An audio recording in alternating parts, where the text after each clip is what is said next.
शाहिद, सबसे पहले तो ये बताइएगा कि ज़ेरे ज़मीन पानी निकालने पर टैक्स से हुकूमत को कितना फ़ायदा होगा?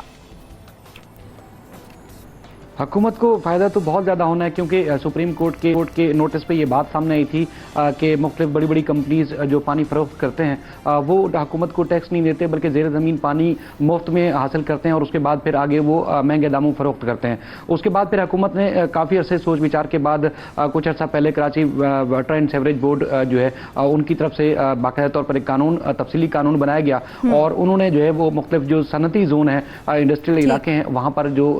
खासतौर पर मीठे और खारे पानी की फरोख्त के से मुतालिक जो कारोबारी इदारे हैं उनके ऊपर टैक्स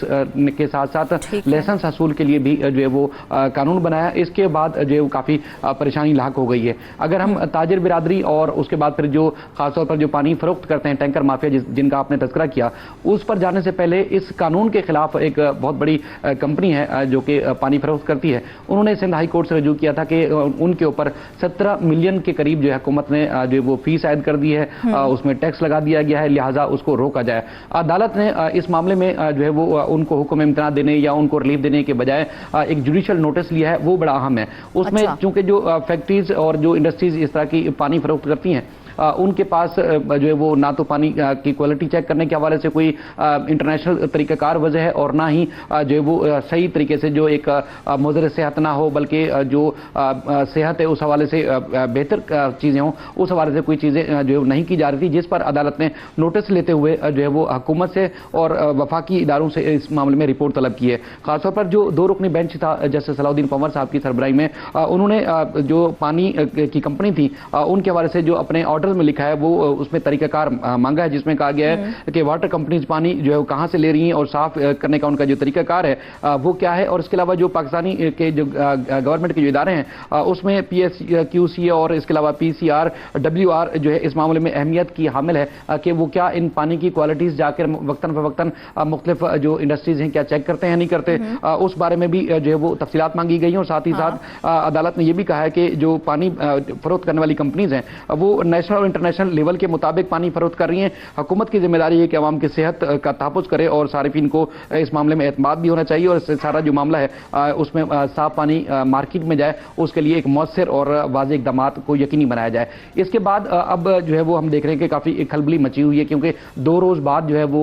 सिंध हाई कोर्ट में मुख्तलिफ इदारों ने इस दरख्वास्त के ऊपर जवाब जमा कराना है। लेकिन बताया ये जाता है कि जो इदारे ये जो खारा पानी ज़ेर ज़मीन निकाला जाता है उस हवाले से जो है वो सही मानों में चेक करते नहीं है और हुकूमत ने ऊपर से कानून बना दिया है। अब इंडस्ट्रीज के जो लोग हैं तो शायद ये तो अच्छी बात है कि अगर अदालत की जानिब से उनसे जवाब तलब किया गया है ताकि उसकी क्वालिटी को एश्योर किया जा सके कि आया वो अवाम के लिए बेहतर है भी कि नहीं है। वो अगर एक हुकूमती सतह पर या एक आवाम की फ़ायदे की अगर बात करें तो बिल्कुल बेहतरीन चीज़ है, लेकिन जिन लोगों ने पानी के फ़रोख्त का कारोबार करना है उनके लिए मुश्किल चीज़ ये है कि एक तो क्वालिटी बेहतर करने के लिए उनको ज़्यादा पैसा खर्च करना पड़ेगा, दूसरा ये है कि ज़ेर ज़मीन पानी जब निकाल के वो मुफ्त में निकालते थे और आगे फ़रोख्त कर देते थे तो उस मामले में भी उनको परेशानी है कि अब टैक्स देना पड़ेगा, भारी जो है वो लाइसेंस की मद में फ़ीस देनी पड़ेगी, इसलिए उनको परेशानी है। इसलिए अदालत से रजू किया गया था। अदालत ने तो जो अवामी मफाद था उस हवाले से जुडिशल नोटिस लिया बाकायदा और उसके बाद भी एक कार्रवाई का हुक्म दिया, जिसमें उन्होंने सिंध हुकूमत, वफाकी हुकूमत और जो मिनरल वाटर कंपनीज हैं उस हवाले से जो है रिपोर्ट मांगी और वजारत कॉमर्स और प्रोडक्शन से भी इस मामले में रिपोर्ट मांगी है कि लाइसेंस देने का तरीकाकार क्या है और उसके बाद फिर जो पानी निकालते हैं उनको लाइसेंस के साथ साथ इजाज़त किस तरह दी जाती है उस मामले में देखा जाए। अब जो ताजिर बिरादरी है खासतौर पर इस मामले में वो परेशान है, उन्होंने इस कानून को मुकम्मल तौर पर मानने से इनकार कर दिया है और आज हमारी बात हुई थी कुछ देर पहले भी, तो जिसमें वो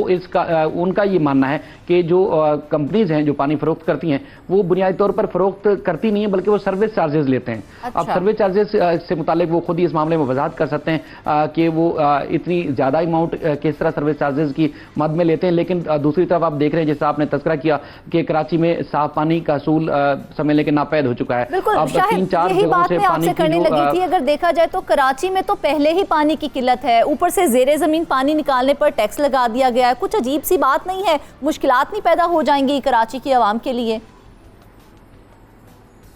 यही बात ताजर बिरादरी को भी परेशानी का सबब बनी हुई है कि ताजर बिरादरी के लिए कि पानी अगर आवाम को हम फराहम कर रहे हैं किसी भी तरीके से, तो इतना भारी टैक्स लगाने से हमें परेशानी हो रही है। मसला असल में ये भी है कि एक तो लाइनों में पानी नहीं आता, चाहे वो कींजर झील से हो या उसके बाद फिर हब रिवर के एरिए से हो। कराची के मुख्तलिफ इलाकों में पानी नहीं आता, और आता है तो वो टैंकर माफिया की नजर हो जाता है और वो महंगे दामों फरोख्त होता है। इसमें शहरियों को शदीद एक तो परेशानी है। दूसरा, जेर जमीन पानी भी, क्योंकि एक तवील अरसे से कराची में बारिशें नहीं हुई और पानी जेर जमीन जो पहले 200 फुट या 300 फुट पे पानी निकल आता था जमीन से, अब वो भी जो है वो काफी मुश्किलात हैं। तवील अरसे तक वो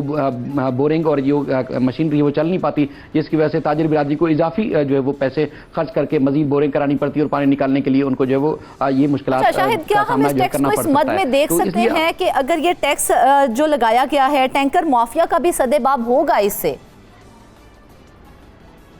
बिल्कुल, बुनियादी तौर पर जो टैंकर माफिया है वो मीठा पानी चोरी करते हैं और ये कहते हैं कि हम ये जो खारा पानी है वो निकाल के बेच रहे हैं, तो उनका सदेबाब इसमें खासतौर पर हो सकता है, क्योंकि उनकी ये रोकथाम हो सकती है कि जो टैक्स अगर वो नहीं देंगे, इस तरह साफ पानी चोरी करके खारा पानी कह के फरोख्त करेंगे, तो हुकूमत को उसका उनको टैक्स देना पड़ेगा। उसके लिए तो एक बेहतर कानून बनाया गया और खासतौर पर यह फोकस भी बताया गया है कि इसी वजह से किया गया था इस कानून बनाने के ऊपर कि जो लोग पानी गैर कानूनी तौर पर हासिल करते हैं और आगे महंगे दामों फरोख्त कर देते हैं